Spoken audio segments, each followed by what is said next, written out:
जय हिंद दोस्तों, मैं आप सभी के बीच लेकर आ गया हूँ। ये देखिए आपका बीपीएससी टीआरई 3.0 एग्जाम के लिए मैं टेस्ट सीरीज लेकर आ गया हूँ। रुक्मिणी पब्लिकेशन का जो वॉल्यूम 2 वाला जो बुक आया हुआ है, इसमें मैं आज आपके लिए लेकर आ गया हूँ test series number 2 general studies का जो समान अध्ययन का आपका जो 40 क्वेश्चन पूछे जाते हैं। चलिए इसको हम लोग देखते हैं और आप इसमें कमेंट बॉक्स में जाके कमेंट करिएगा कि आप इसमें कितना स्कोर कर पा रहे हैं। ठीक है, तो ये देखिए इसमें पहला क्वेश्चन बोला गया है कि 121, 2, 117, 113 डॉट डॉट डॉट का कौन सा पद ऋणात्मक होगा। तो इसमें आपको चेक करना है। चलिए देखते हैं, इसको बनाते हैं। तो देखिए यहाँ पे जो सवाल दिया था हमने लिख दिया। यहाँ पे सबसे पहला पद जो होता है यहाँ पे ए का मान हो जाता है और डी कैसे निकाला जाता है, सर्वांतर कैसे निकाला जाता है। तो दूसरा पद में से ये पहला पद घटा देते हैं तो ये हमारा निकल जाता है सर्वांतर। तो माइनस कितना आ रहा है, 4 आ रहा है सर्वांतर। और प्रथम पद 121 आ रहा है। आगे देखिए, अब यहाँ पे बोला है कि कौन सा पद ऋणात्मक होगा। तो हम मान लेते हैं कि एनवा पद क्या हो जाएगा, ऋणात्मक होगा। और एनवा पद निकालने का ये फॉर्मूला हो गया आपका। अब देखिए यहाँ पे हम क्या करेंगे, ऋणात्मक यानी जीरो से छोटा होगा एनवा पद, तभी तो होगा ऋणात्मक।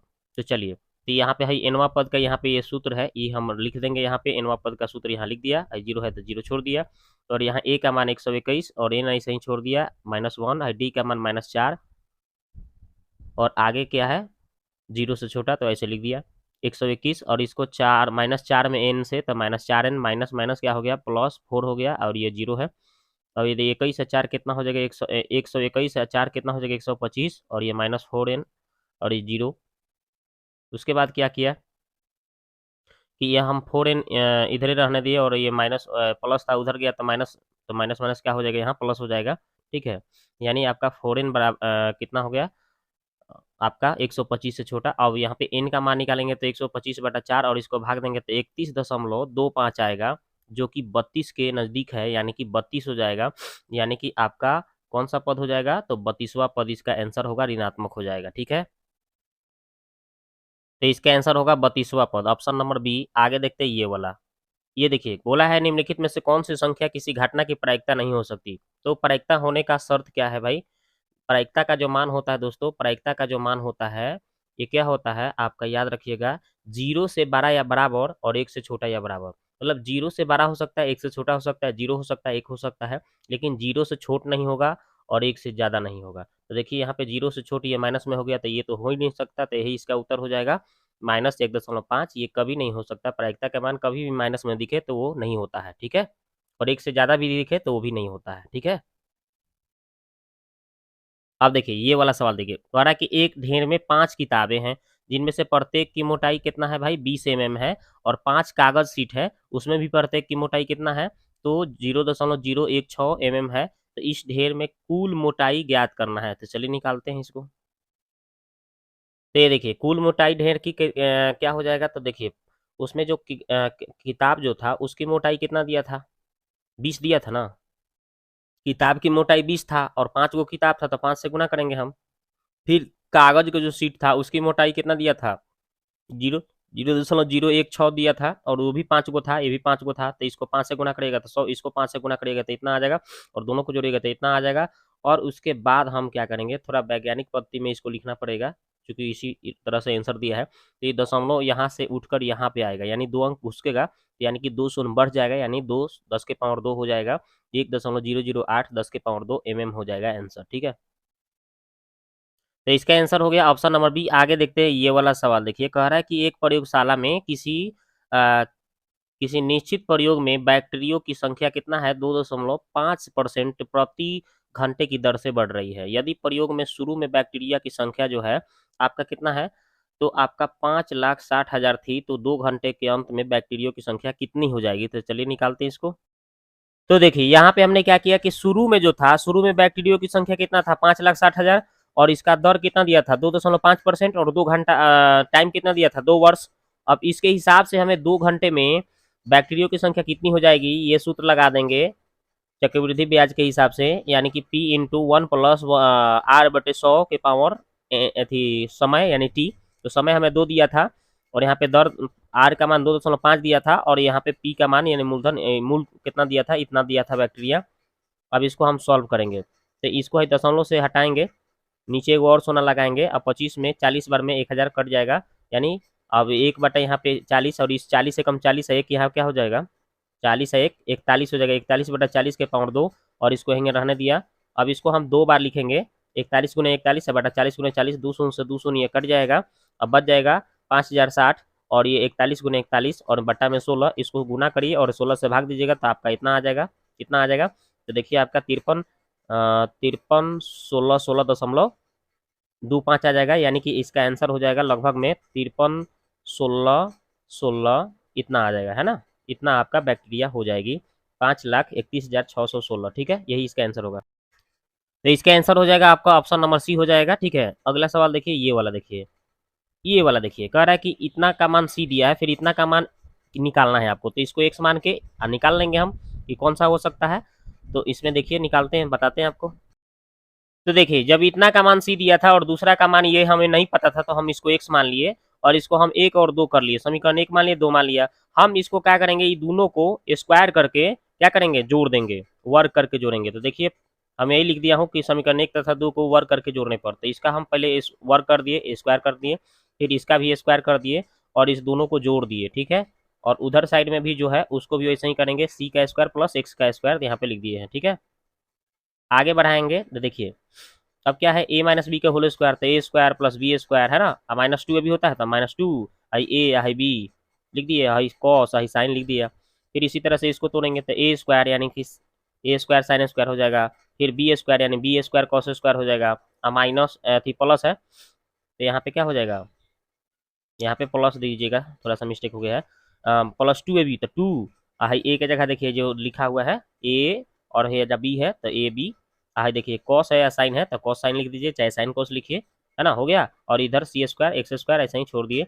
अब देखिए यही प्लस आई माइनस कट गया, देखिए ए कॉस स्क्वायर है जा क्या है बी बी ए साइन स्क्वायर है ना।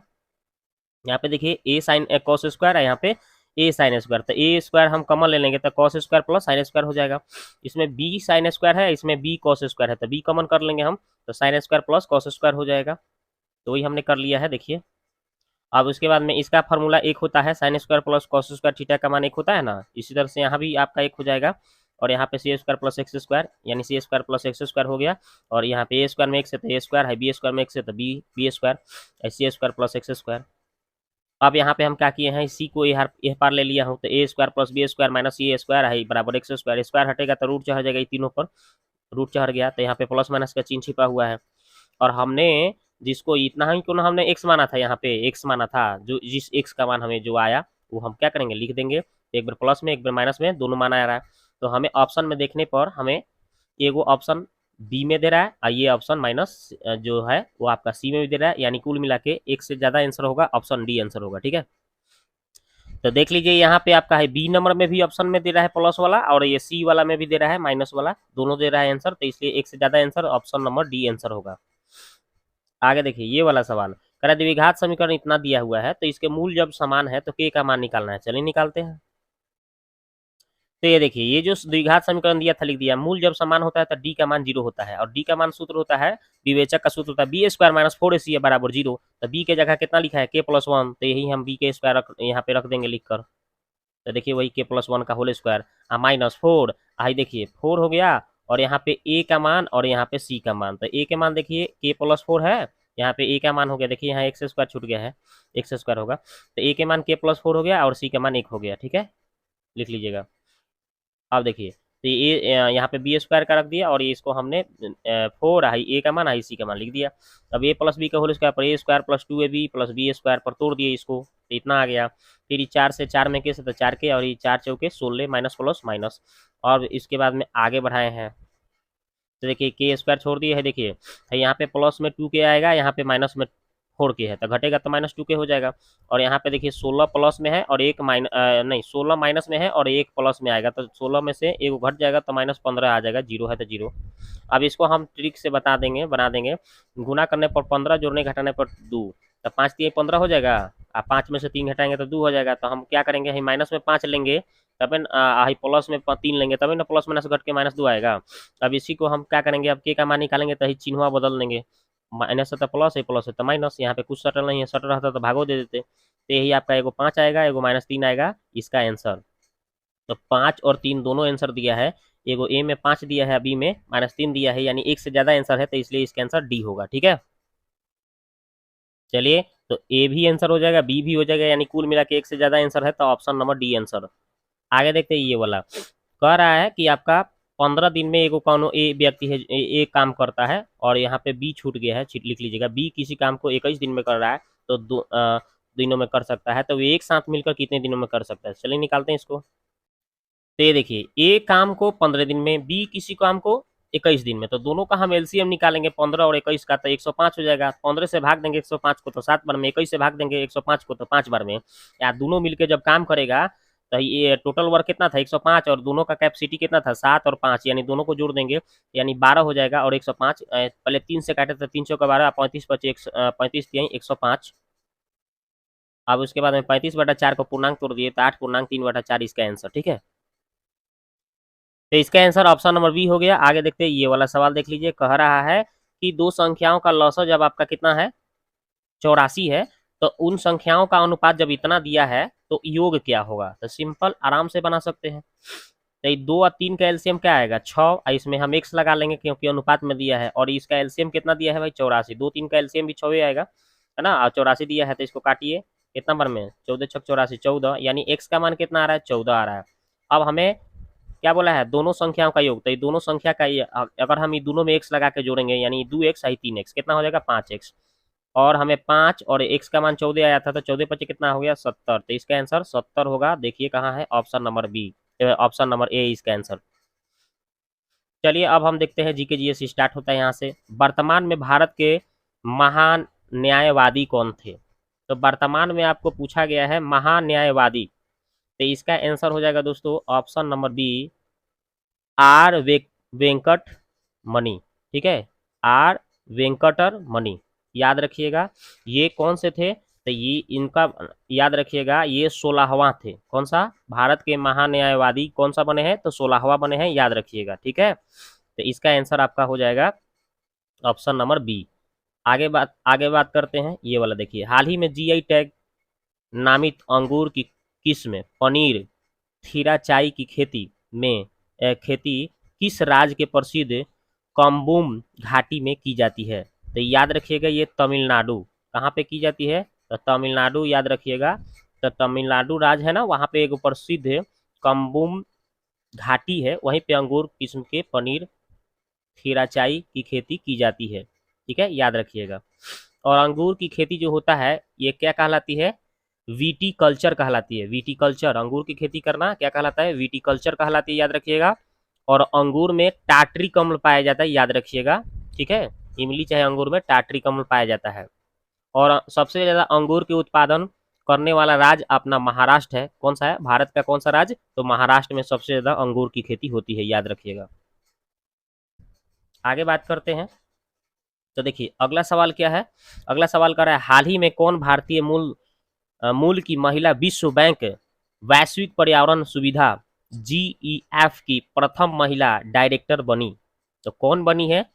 तो इनका नाम था गीता बत्रा। कौन है? गीता बत्रा, ये जो है ये बनी हुई है प्रथम महिला डायरेक्टर, याद रखिएगा। ठीक है, चलिए अब हम देखते हैं अगला सवाल। 41 हो गया, अब देखते हैं 42। चलिए 42 नंबर कह रहा है कि लोकसभा चुनाव जो 2024 में आयोजित अभी हुआ है वो कितने चरणों में? तो भाई 7 चरणों में हुआ है। आप तो पता ही होगा कि ये जो लोकसभा चुनाव हुआ है 2024 में कितने चरण में आयोजित किया गया है? तो 7 चरणों में किया गया है, याद रखिएगा। ठीक है, ये चुनाव से रिलेटेड बहुत VVI क्वेश्चन है, याद रखिएगा। और ये जो है लोकसभा चुनाव 2024 भारत की 18वीं लोकसभा चुनाव है, याद रखिएगा। ठीक है, 18वीं। और इस वर्ष जो है लोकसभा के आपका 543 सदस्यों के चुनने हेतु 7 चरणों में भारत में 19 अप्रैल से चुनाव शुरू हुआ, और कितना दिन तक ले? 1 जून तक ले इसका मतदान होगा, और 4 जून को इसका रिजल्ट होगा, ये तो सबको पता होगा। ठीक है, तो अब देखते हैं, आगे देखते हैं। और ये भी थोड़ा सा याद रखिएगा कि वर्तमान में भारत में कुल कितना? तो केवल 96.8 करोड़ जो है पंजीकृत मतदाता हैं, याद रखिएगा, मतलब इतना करोड़ लोग मतदाता हैं यानी वोट देने वाले लोग हैं। ठीक है, जिसमें पुरुष कितना है, तो पुरुष की बात किया गया है 49.72 करोड़, और महिला लोग की बात किया गया है तो 47.1 करोड़। ठीक है, इतना है लोग। चलिए अब आगे देखते हैं अगला सवाल। कह रहा है कि हाल ही में पेरू देश की पहली महिला राष्ट्रपति कौन बनी है। तो हाल ही की बात है, और पेरू पेरू जो देश है उसकी महिला राष्ट्रपति बनी हुई है। तो कौन बनी हुई है, तो ये देखिए ऑप्शन नंबर ए देखिए, डीना बोलू आर्ट। डीना बोलू आर्ट इनका नाम था, जो पेरू देश की पहली महिला राष्ट्रपति बनी है। ठीक है, याद रखिएगा। अब चलते हैं अगला सवाल देखते हैं। ये वाला सवाल देखिए, दक्षिण भारत की पहली औद्योगिक गलियारा परियोजना की आधारशिला प्रधानमंत्री नरेंद्र मोदी द्वारा कहाँ रखी गई है। तो ये पहला ही ऑप्शन दिख रही है, तुमकुरु तुमकुरु औद्योगिक क्षेत्र कर्नाटक में। ठीक है, अगला सवाल है, ये देखिए, कह रहा है कि हाल ही में स्तन कैंसर की पहचान और निवारण हेतु सवेरा नामक कार्यक्रम किस राज्य सरकार द्वारा शुरू किया गया है। तो इसका आंसर हो जाएगा हरियाणा राज्य। कौन सा राज्य द्वारा शुरू किया गया है, तो हरियाणा राज्य, याद रखिएगा। ठीक है, और एक और बात याद रखिए, स्वयं योजना एगो चालू किया गया है हाल ही में, स्वयं योजना। तो ये जो है उड़ीसा सरकार द्वारा शुरू किया गया है, याद रखिएगा, उड़ीसा सरकार द्वारा। ठीक है, एक ये भी क्वेश्चन याद कर लीजिए। चलिए आगे देखते हैं। ये देखिए, कह रहा है कि हाल ही में गुजरात के वडोदरा स्थित भारत का पहला राष्ट्रीय रेल और परिवहन संस्थान का नाम बदलकर नया क्या रखा गया है। तो इसका नाम बदलकर नया में गतिशक्ति विश्वविद्यालय रखा गया है। गतिशक्ति विश्वविद्यालय रखा गया है, याद रखिएगा। और एक और बात आपको बता दें, खेलो इंडिया महिला लिंग को नया नाम बदलकर अस्मिता महिला लिंग रखा गया है, ये भी बात याद रखिएगा। एक और याद रखिएगा, पुराना संसद भवन दिल्ली जो था उसका नाम बदल के संविधान सदन रख दिया गया है। ओके, चलते हैं अगला सवाल देखते हैं। ये वाला देखिए, कह रहा है कि निम्नलिखित में एक पहला और दूसरे को क्या करना है, मैचिंग करना है, सही मिलान करना है, सही मिलान करना है। तो एक कुका विद्रोह जो है पंजाब में हुआ था, आ मोपला विद्रोह जो है मालाबार में हुआ था, आ भील विद्रोह जो था आपका महाराष्ट्र में हुआ था, आ कोल विद्रोह जो हुआ था आपका बिहार उड़ीसा में हुआ था। तो इसका आपका कौन सा ऑप्शन हो जाएगा, देखिए। तो पहला पहला ठीक है, माने ए को एक से, दो को दो से, और तीन, सी वाला को चार से, और डी वाला को तीन से, यानी ऑप्शन नंबर इसका सी आंसर होगा। आगे देखते हैं ये वाला सवाल देखिए, कह रहा है कि निम्नलिखित में से कौन सा कथन गलत है। गलत कथन आपको चुनना है, गलत कथन आपको इसमें चुनना है। तो देखिए पहला ऑप्शन जो बोल रहा है, देखिए पहला ऑप्शन बोल रहा है ना कि सुभाष चंद्र बोस स्वराज की मांग की घोषणा करने वाले पहले नेता थे। यही आपका क्या है, गलत दिया हुआ है, यही गलत कथन है, ये नहीं हुआ। ठीक है, स्वराज शब्दिक अर्थ जो था स्वशासन का अपना राज। ये स्वराज शब्द का पहला प्रयोग स्वामी दयानंद स्वामी का नाम सुने, स्वामी दयानंद स्वामी, वही किए थे, न कि सुभाष चंद्र बोस। तो ये इसलिए इसका उत्तर यही गलत हो जाएगा। हमसे पूछा गया कि गलत ही बता दो भाई, तो गलत ही पूछा गया है, गलत आंसर हमको जब मिलिए गया तो इसका उत्तर कौन सा हो जाएगा, ऑप्शन नंबर ए ही इसका उत्तर हो जाएगा। और सब सही है ना। गीता रहस्य पुस्तक बाल गंगाधर तिलक द्वारा लिखी गई, ये भी सही है। लाला लाजपत राय को शेर ए पंजाब के नाम से जाना जाता है, ये भी सही दिया है। अगला सवाल देखिए, प्राचीन स्मारक संरक्षण अधिनियम किसके वायसराय काल में पारित किया गया था।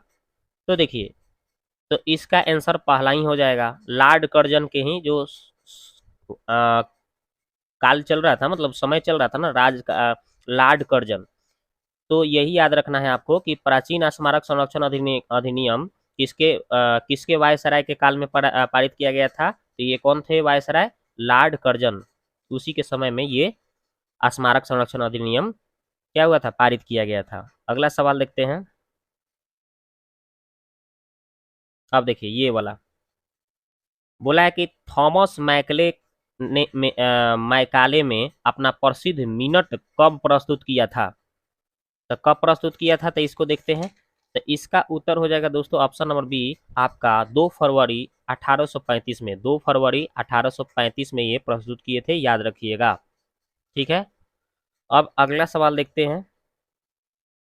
कह रहा है कि 1883 से 84 का इल्बर्ट बिल किससे संबंधित था?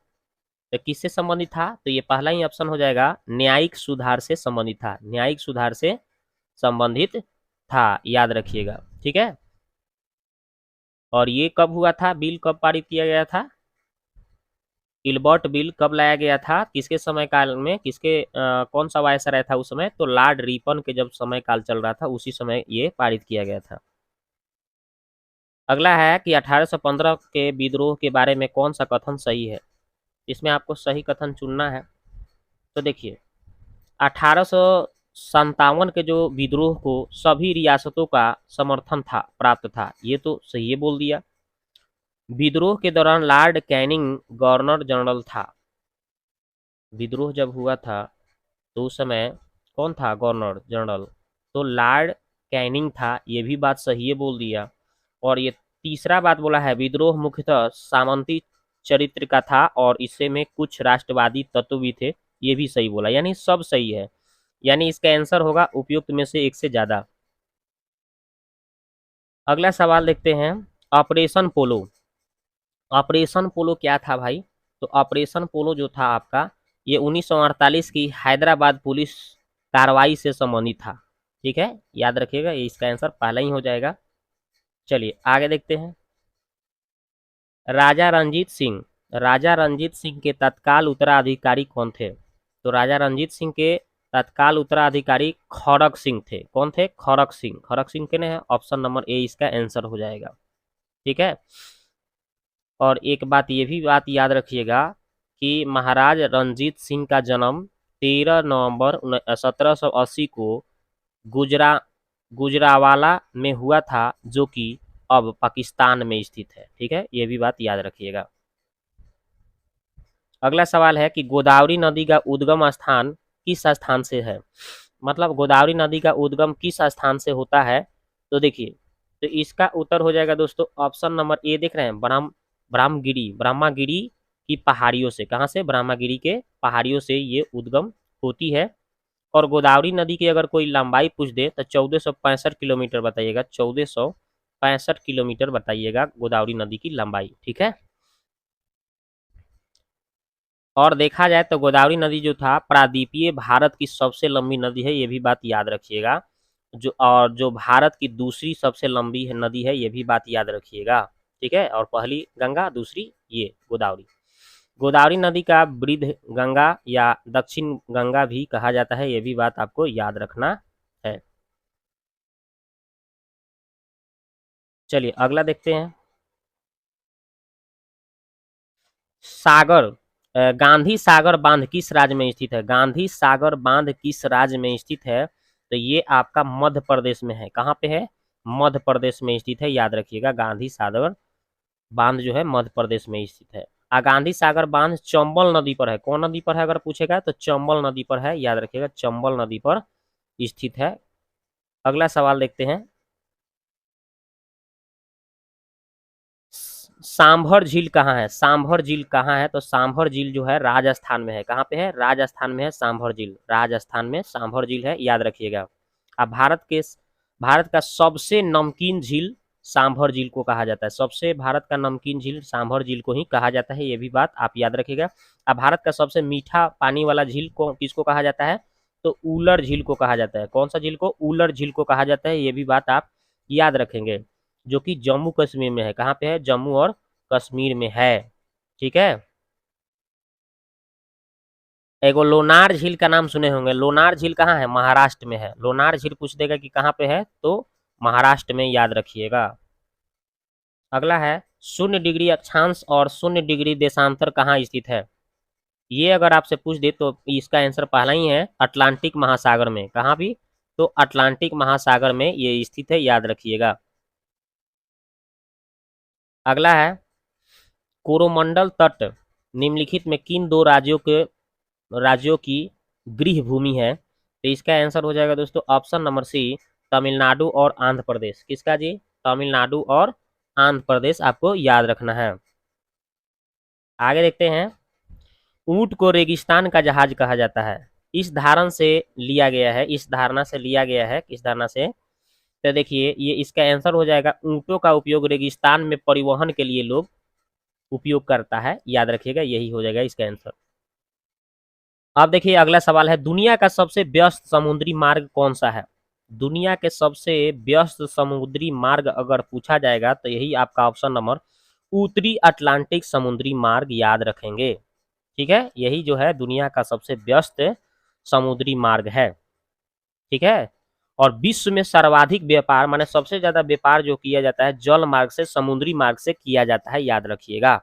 विश्व में यातायात एवं माल ढोने का सस्ता साधन यही है, जल मार्ग। और सबसे अधिक व्यस्त नहर की बात पूछ देगा तो कील नहर बताइएगा, कौन सा नहर है? कील नहर। सबसे अधिक व्यस्त नहर का नाम पूछ दे तो कील नहर बताइएगा। ठीक है, और सबसे व्यस्त नदी मार्ग पूछ देगा तो राइन नदी का नाम बताइएगा, राइन नदी जल मार्ग। ठीक है,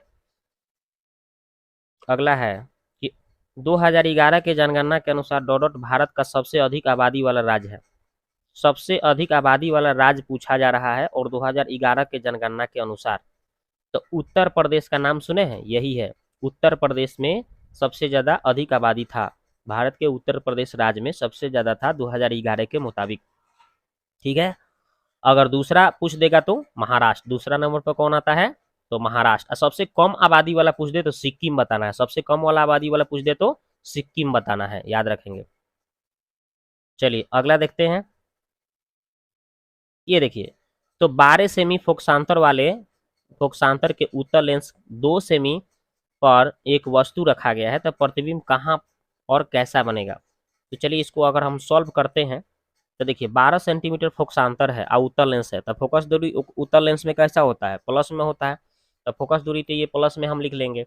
और यहाँ पे इसका सामने जो रखा जा रहा है ये वस्तु दूरी दे दिया है 2 cm, ये वस्तु दूरी सामने रखा जा रहा है यानी उत्तर दर्पण के सामने, तो वो माइनस में होगा, बाएं साइड में रखाएगा तो ये माइनस में हो जाएगा। तो यहाँ पे एक लेंस सूत्र होता है 1/f बराबर 1/v माइनस 1/u, इसी पर भर के मान निकाल देंगे हम।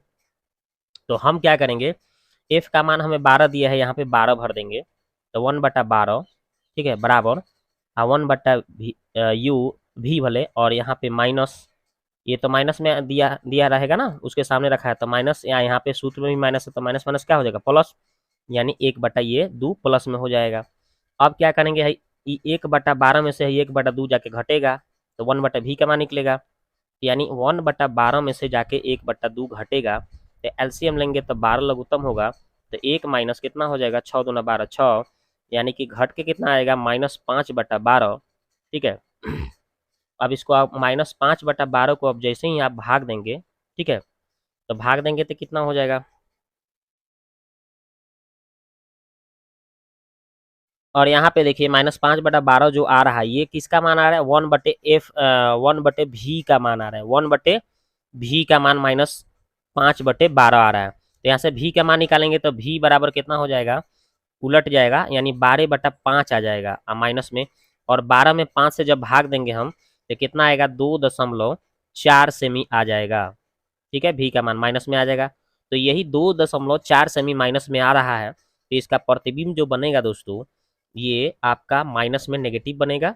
ठीक है, तो यही आपका आभासी बनेगा, माइनस में आ रहा है तो आभासी बनेगा, तो यानी इसका आंसर होगा ऑप्शन नंबर ए, इसका आंसर होगा बीम की ओर लेंस से 2.4 सेमी की दूरी पर आभासी बनेगा। ठीक है, अगला सवाल देखते हैं, ये वाला देखिए, कह रहा है कि जब एसिटिक एसिड को धीरे धीरे अमोनियम हाइड्रोक्साइड के घोल में डालते हैं तो विद्युत चालकता बढ़ जाती है, क्योंकि अब देखिए विद्युत चालकता बढ़ जाती है, काहे बढ़ जाती है? तो इसका आंसर हो जाएगा ऑप्शन नंबर सी, दिख रहे हैं, क्योंकि आयनों की संख्या बढ़ जाएगी, आयनों की संख्या क्या हो जाएगा? बढ़ जाएगा। जैसे ही आप एसिटिक एसिड को धीरे धीरे अमोनियम हाइड्रोक्साइड में घोल में डालिएगा ना तो चालकता बढ़ जाएगा, काहे के चलते? क्योंकि आयन की संख्या बढ़ जाएगा। अगला सवाल है, ये है कि किसी स्थिति में प्रेरित धारा का मान अधिकतम होता है, तो कहना स्थिति में ज़्यादा हो जाएगा भाई, तो याद रखिएगा कि कुंडली को की गति की दिशा अगर चुंबकीय क्षेत्र के लंबवत अगर कर दीजिएगा ना, तो उसमें आपका धारा, प्रेरित धारा का मान ज़्यादा बढ़ जाएगा। ठीक है, इसलिए इसका उत्तर सी हो जाएगा। आगे देखते हैं, जब कवि अ, जब कविता कॉपर सल्फेट का जलीय विलयन लेती है और उसमें एल्युमिनियम के कुछ दाने मिलाती है, तो विलयन का रंग बदल जाता है। तो यह डॉट के निर्माण के कारण होता है। किसके निर्माण के कारण? तो एल्युमिनियम सल्फेट के निर्माण के कारण हो जाएगा। तो इसका उत्तर ऑप्शन बी हो जाएगा। आगे देखते हैं, बोल रहा है कि नीचे दिए गए विभिन्न बिंदु प्रजनन स्वास्थ्य की जानकारी देते हुए गलत विकल्प का चयन करना है। इसमें गलत विकल्प कौन है? तो आपका इसमें गलत विकल्प की बात किया जा रहा है, तो इसका गलत विकल्प ऑप्शन नंबर बी हो जाएगा, अजन्मे बच्चे के लिंग निर्धारण। अजन्मे बच्चे माने जो जन्म ही नहीं लिया तो उसका लिंग निर्धारण कैसे हो सकता है? ये दिक्कत है, यही गलत दिया है ना। स्वच्छ जब आप प्रजनन स्वास्थ्य की जानकारी के हिसाब से अगर देखा जाए तो, और ये सब तो सही है, प्रजनन की क्रियाओं और अंगों का ज्ञान होना जरूरी है, सुरक्षित एवं प्रभावी परिवार के नियोजन विधियां, ये सब चाहिए, ये तो जानकारी चाहिए ही, लेकिन ये जानकारी नहीं होना चाहिए कि जन्म हुआ ही नहीं पहले आप लिंग निर्धारण, ऐसे तो कर लेता है लोग, डॉक्टरों के माध्यम से कर लेता है, लेकिन यह नहीं करना चाहिए, तो यही गलत दिया है। अगला सवाल है कि कौन सा कथन गलत है, इसमें गलत कथन चुनना है। तो गलत कथन आपका ऑप्शन नंबर ए ही दिया है कि प्रत्येक वृक्क में बड़ी संख्या में न्यूरॉन नामक निस्यंदन इकाइयां मौजूद होती है जो कि एक साथ बंधी होती है। ये गलत दिया है, वृक्क में न्यूरॉन नहीं होता है, याद रखिएगा, वृक्क में न्यूरॉन नामक निस्पंदन ये नहीं होता है। ठीक है, वृक्क में नेफ्रॉन पाया जाता है, वृक्क में क्या होता है? नेफ्रॉन होता है, जो मस्तिष्क के क्या होते हैं? इकाई होती है, याद रखिएगा। तो इसलिए ये आपका पहला ही उत्तर गलत हो जाएगा। और सब सही है कि मानव उत्सर्जन तंत्र में एक वृक्क युग्म, एक मूत्रवाहिनी युग्म, एक मूत्राशय और एक मूत्र मार्ग होता है, ये तो सही है। सामान्यतः एक स्वस्थ वयस्क के वृक्कों में आरंभिक निस्यंद लगभग 180 लीटर प्रतिदिन होता है, ये सब सही है, लेकिन ये गलत दिया है, तो ये गलत खोजना था, तो यही इसका उत्तर हो गया ऑप्शन नंबर ए। आगे देखते हैं, ये वाला सवाल देखिए, कह रहा है कि शरीर के इनमें से किस अंग में उपास्थि ऊतक मौजूद नहीं होता है? उपास्थि ऊतक किसमें मौजूद नहीं होता है? तो इसका उत्तर हो जाएगा वृक्क। वृक्क में ये उपास्थि ऊतक मौजूद नहीं होता है, याद रखिएगा। ठीक है, अगला सवाल है, ये देखिए सवाल बोला है कि भाई निम्नलिखित में को आहार श्रृंखला के अनुसार आपको व्यवस्थित करना है। तो आहार श्रृंखला के अनुसार इसको क्या करना है? व्यवस्थित करना है। तो देखिए, सबसे पहले इसमें क्या होगा, इसमें क्या क्या दिया? मेढक, गरुड़, धान, सांप, टीडा। तो सबसे पहले क्या होगा? 3 नंबर देख रहे हैं, धान। धान पर टीडा उड़ा बैठता है, तो धान को जो फुलवा उलवा होता है उसको टिडवा खा जाता है। ठीक है, और टीडा को कौन खाता है? टीडा को उसके बाद कौन खाता है? टीडा को मेढक खा जाएगा, और मेढक को कौन खा जाएगा? सांप खा जाएगा, और सांप को कौन खा जाएगा? है गरुड़। यानी सबसे पहले कौन हो जाएगा? धान, यानी 3 नंबर, और उसके बाद में धान पर टिड्डा, यानी ये 5 नंबर, और फिर उसके बाद है मेढक, और फिर उसके बाद में है कौन सा? सांप, और उसके बाद में है लास्ट गरुड़। यानी इसका ऑप्शन कौन सा दिख रहा है? ऑप्शन नंबर सी इसका आंसर हो जाएगा, यही आहार श्रृंखला को बनाएगा। तो दोस्तों, ये वीडियो कैसा लगा आप जाके कमेंट्स में कमेंट करें, और आप अपना स्कोर भी अपना कमेंट करें कि कितना स्कोर कर पाए। मिलते हैं नेक्स्ट वीडियो में।